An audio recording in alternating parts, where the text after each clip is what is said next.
Unfortunately, in our real life scenarios, the little tricks that we've shown you so far about dynamic attacks sometimes fail us and we wind up on our back anyway.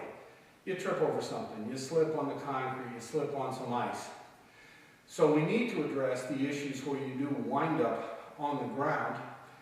And in the process of this, in the fundamental section when we explored Kimuras as opposed to Americana arm locks, we told you that standing Kimura wasn't necessarily the end-all. It wasn't the only way to get that. One of the primary ways to get a Kimura lock is when you have somebody in your guard. So what we'll do is explore the process of being pushed to the ground and winding up with your legs on the outside of the other person. This is how you want to be if you're going to have to be on your back in a fight. So, starting about here, as Brian shoves me, I lose my balance. I'm going to control my fall by stepping back with this leg. As he continues to push, I control, but notice my knees are pointing outward as I come to the ground. Now as he pushes in, my legs come over and I lock my feet together. This is closed guard. We can work from open guard. We can work from several other types of guard. For right now, we're going to look at closed guard. Now he's offering me an arm here without realizing it because he's going to stay stiff as he pushes me to the ground.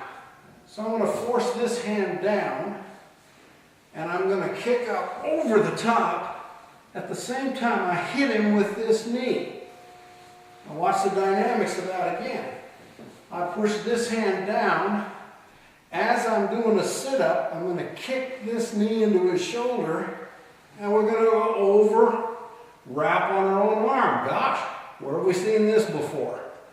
Now I'm going to turn my body slightly, so I'm pushing down on his back with my leg, and I'm going to keep his forearm parallel with his torso.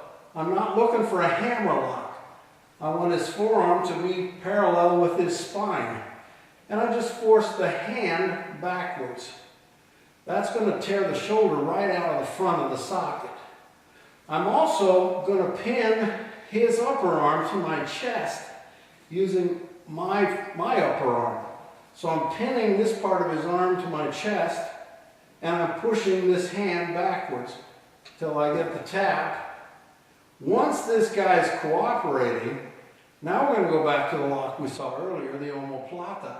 So I'm going to pull my arm out, my leg out, as I come around the top, and now we're back to where we've seen in several of our katas.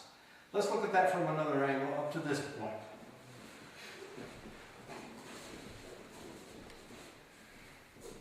Step back when you know the room we can get. As he pushes, I step back, bring him down, lock. Now I'm going to push this hand down. I'm going to kick the shoulder forward as I reach over and grab my own wrist. Push down here, lock the shoulder out. Once he's cooperating with me, then I'm going to look for my omoplata lock that you've seen before. Now he's cuffable. Hand up, get this hand over here. Things are looking good. Hold your hands together. And as I slide my leg out, he's where we want him to be. Let's explore this a little bit more. I want you to see it from the back. So you're here. As he pushes, I'm going to step back. As I drop, I keep my knees apart and I pull him between my legs. Lock my feet together so I can control his breathing, control his hips, and push down on this arm, kick, lock. Now I've got control of this shoulder.